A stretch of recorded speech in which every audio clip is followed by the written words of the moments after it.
Hi and welcome to London. With around 9 million people, it is one of the largest cities in Europe. In a city like this, you need a way to get around. You want it to be quick, efficient and preferably without the need to use valuable land. And this need was recognized already a long time ago and resulted in one of the world's most famous public transport systems. This is the London Underground.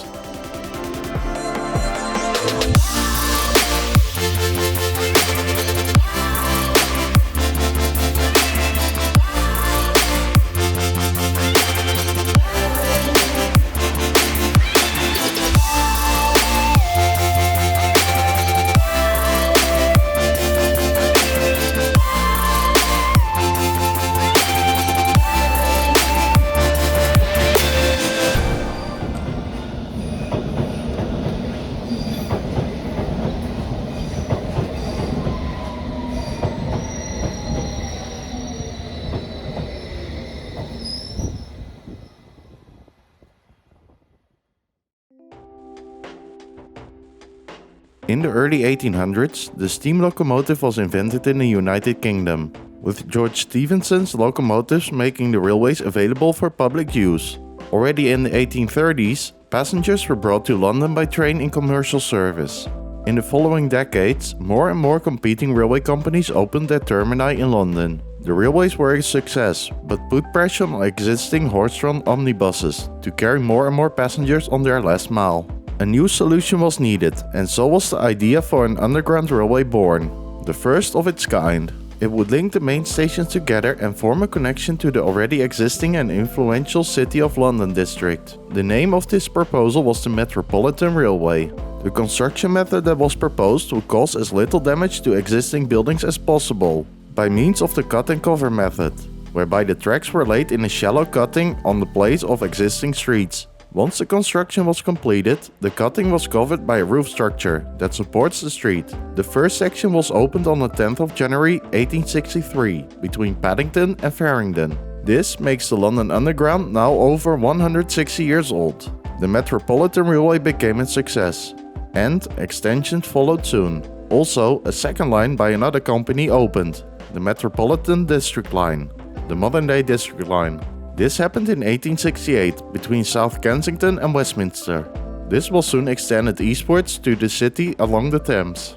Both the companies could have formed a strong alliance or eventually merge, but they chose to start a rivalry, and this kind of slowed down the growth and success of the underground railways.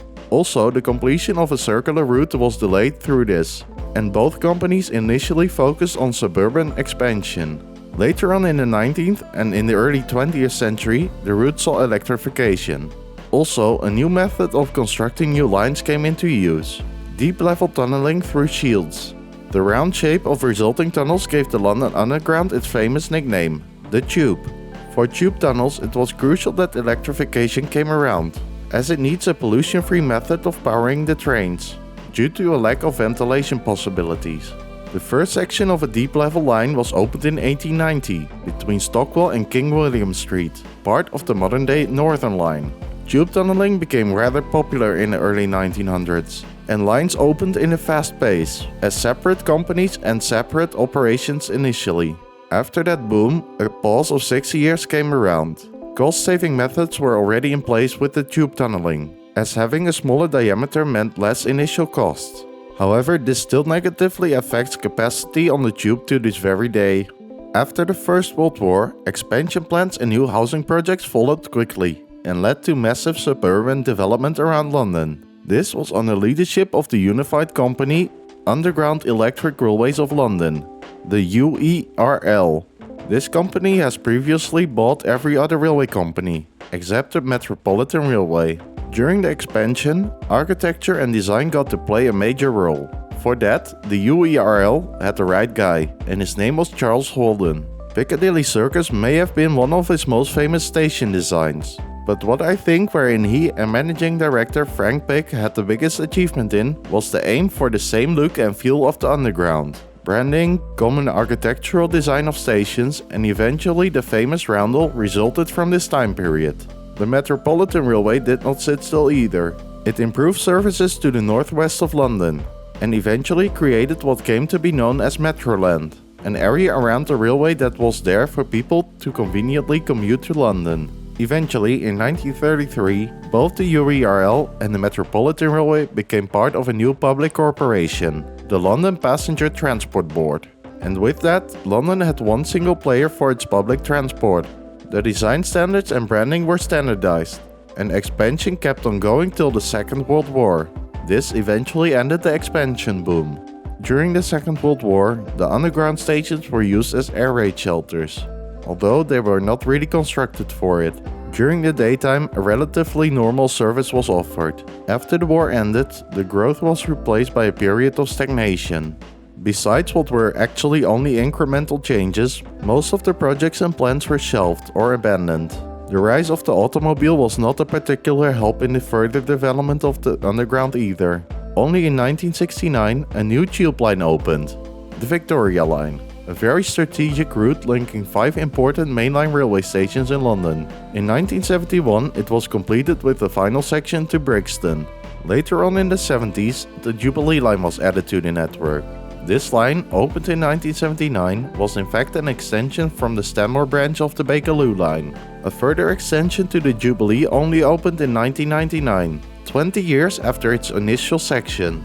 However, this was seen as an important step to a brighter future of the tube, given the decline in standards, safety and improvements throughout the 80s. The decline, especially on safety, eventually led to the tragic fire at King's Cross Station, which took 31 lives. In the development of the Jubilee Line extension, the Underground saw some fine attention to architecture and design once again, as well as lessons learned from other systems around the world that surpassed the London Underground in its decline. Safety and capacity became a priority, which resulted in larger station areas, as well as platform screen doors, which was a first on the Underground. After the turn of the millennium, no new lines were created on the London Underground per se. But nevertheless, additions to the transport network of London were added to the evolution of Harry Beck's revolutionary tube map, one of which was the Overground, and more recently the Elizabeth Line. Also, on political level, the Underground is now run by the company Transport for London, of which the elected mayor of London, nowadays Sadiq Khan, is the main responsible. All transport modes in the city, as well as ticketing, is run by one single entity. The most famous example might be the Oyster card, the single card that works for every mode in the area around London. Which brings us to the network of today. The London Underground is a massive system of 11 lines, which totals 402 kilometers and 272 stations. Other than other systems, the lines are carrying names, rather than letters or numbers. Also, some lines are actually a sort of system on their own, with different branches and service patterns. The lines are grouped into 2 groups, due to a main characteristic, which is mainly based on their construction method. The subservice lines are built through the cut and cover method. These are typically just below the street level, and are built within a ditch, which is later covered again by the street. The lines built through this method are the Metropolitan Line, District Line, the Hammersmith and City Line, the Circle Line, and these are the deep level lines. We start off with the Bakerloo Line. Then there's the Jubilee Line, the Piccadilly Line, the Victoria Line, followed by the Central Line, the Waterloo and City Line, and last but not least, the Northern Line. Let's first continue with some of the basic facts that apply for all of the system. The network uses a 1435mm standard gauge, and its power supply comes from 630V DC 3rd and 4th rail. This voltage is generally reached through a 420V positive outer rail and a 210V negative inner rail. An exception is the Bakerloo Line, where the voltage is flipped due to a legacy electrification issue. On the sections where the Underground shares its tracks with the non-underground trains, the voltage is 750V DC. In this case, a 750V 3rd rail, and for the Underground a 4th rail at 0V is installed. Also, a conversion to a total of 700V DC has occurred on the subservice lines, to better cater for the new train types. In this case, the outer rail has a 500V positive outer rail and a 250V negative inner rail. In total, there are 12 depots on the network. Let's now have a more detailed look on the lines. We start off again with the Metropolitan Line, which starts at Aldgate. It rolls its way through the city, to Harrow-on-the-Hill. Here, one branch to Uxbridge splits off. At Moor Park, the branch line to Watford splits off. And the final split takes place at Chalfont and Latimer, from where the northern line goes to Amersham and Chesham. Next up is the District line, which starts at Upminster and travels its way through eastern London to the centre.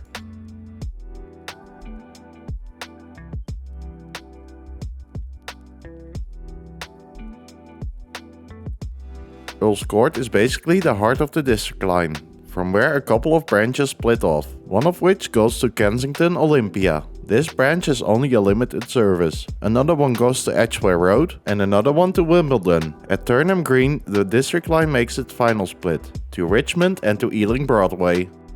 Then there's the Hammersmith and City line. This line meets the Metropolitan line at Baker Street, splits off from it at Liverpool Street, joins the District line at Aldgate East, and terminates at Barking. Next up, the Circle line. It starts off at Hammersmith, meets the District line at Edgware Road, the Metropolitan line at Baker Street, it stops running alongside the Hammersmith and City line at Liverpool Street, passes along Aldgate where the Metropolitan terminates, joins the District line at Tower Hill, leaves the District line at Gloucester Road, and finally terminates at Edgware Road.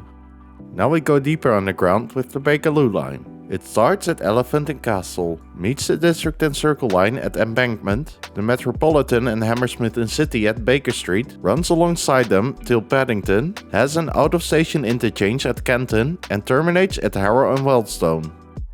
Moving on with the Jubilee line, which starts at Stanmore, meets the Metropolitan line at Wembley Park, where it forms a local service along the Metropolitan line, which runs express. This goes on till Finchley Road, then passes Baker Street, offers transfers at Westminster and Waterloo, meets the District in Hammersmith and City at West Ham, before terminating at Stratford.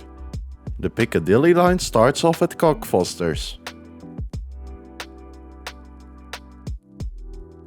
and winds its way down south to King's Cross St Pancras. It provides transfers in central London at Piccadilly Circus, Green Park, South Kensington, Earl's Court and Hammersmith. At Acton Town the line splits in two. One branch joins the Metropolitan line at Reynolds Lane to terminate at Uxbridge, while the other branch serves London Heathrow Airport, with Terminal 4 famously having a loop.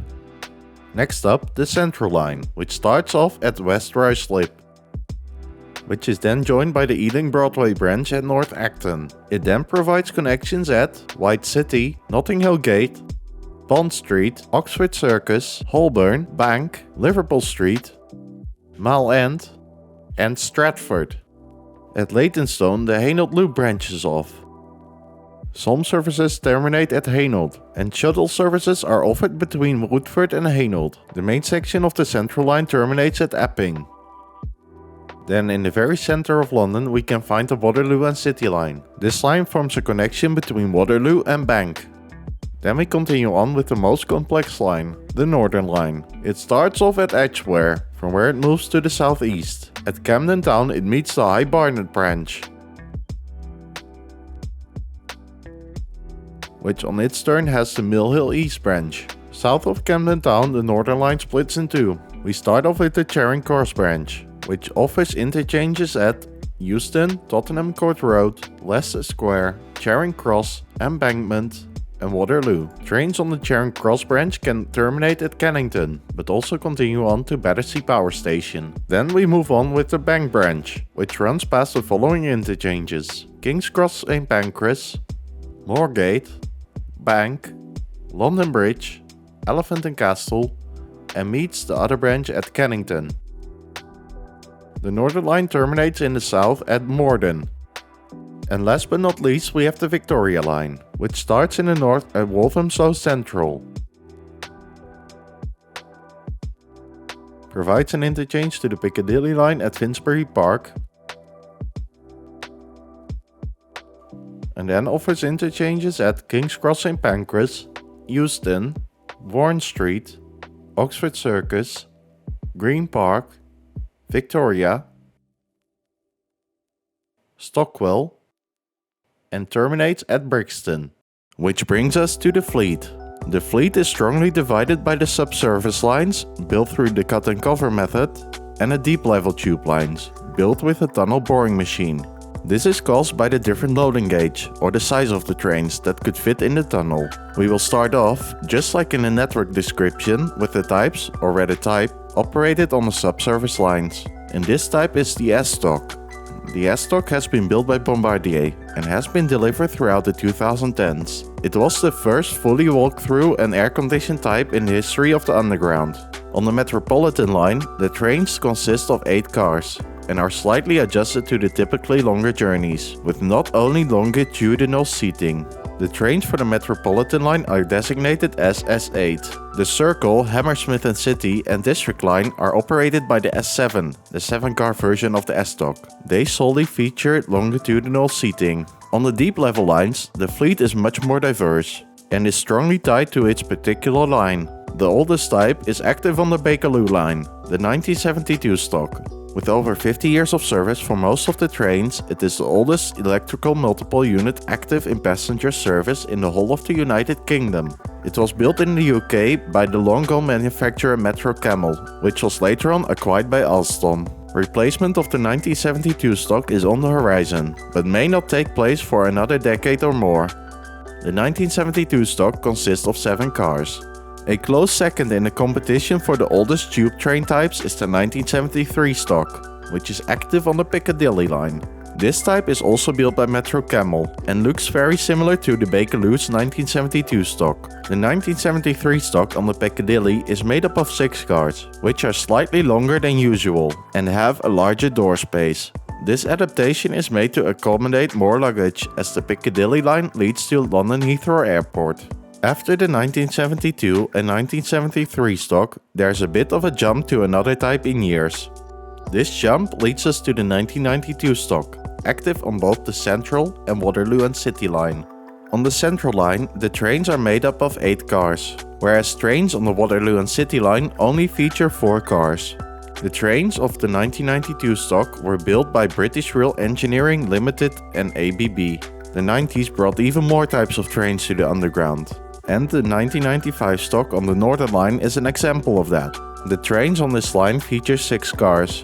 The 1995 stock has been built by GAC Alstom Metro Camel. Very similar to the 1995 stock is the 1996 stock on the Jubilee line, which is made up of 7 cars. However, the 7th car is not original in most of the trains, as the vast majority was ordered as 6 cars initially.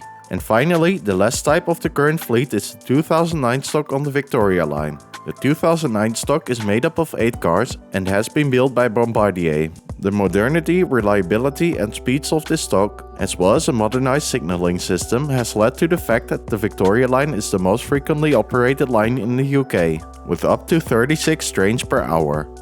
And now we are going to take a look at the Ridership. The London Underground, as the key transport system in the huge metropolis that London is, transports also a staggering amount of people. The system transported on average 3 million people a day in the last 4 weeks that were reported upon. And the system is yet to recover the full passenger numbers that were transported before the pandemic. The busiest station is King's Cross St Pancras, according to the latest figures available. In the years before the pandemic, it regularly served around 90 million passengers per year, although it has to be said that the competition for the busiest station is fierce, with also the stations of Victoria and Waterloo competing for the title, with Waterloo even once reaching a passenger figure of over 100 million passengers in 2016. Because all of this, the London Underground is one of the busiest networks in the world, with ridership over 1 billion passengers a year. Before the pandemic, this often reached figures around 1.3 billion passengers. A truly massive figure if you think about it. So, what is up with the future? I mentioned it already before, but the 1973 stock is going to enjoy its well-deserved retirement and will be replaced by 94 new trains built by Siemens as part of the New Tube for London project. These trains will be fully walked through across the 9 cars. These cars will be somewhat shorter than the 6 cars on the current trains on the Piccadilly line. All in all, the trains will be having the same length. Also, a first on the deep level tube lines will be the availability of air conditioning on these trains. The delivery of these new trains should start by 2025. On this order, Transport for London has an option to raise the total to 250 new trains. These will then be split across the Bakerloo Line, Central Line and Waterloo and City Line. The new trains are part of the magnificent Inspiro platform of Siemens, on which also trains on the Warsaw Metro are based. Regarding line extensions, well, they have been rare for a while, but in 2021 the extension to Battersea Power Station opened. However, for the future, no real plans are there yet. An extension of the Metropolitan line from Croxley to Watford Junction was cancelled and halted, and there is no clear sign of a restart. Also, there are proposals for an extension of the Bakerloo line to Lewisham, but again, no real plans here yet. I think more work is generally happening in trying to provide more capacity in the existing network, with upgrades to signaling to allow for higher frequencies, as well as station upgrades. And with that, we have reached the end of this video. I hope you enjoyed this video, which has been the largest video I've made so far on this channel. If you would like to see more of my videos in the future, please hit the subscribe button. It really helps me if you do that. And as always, thank you very much for watching.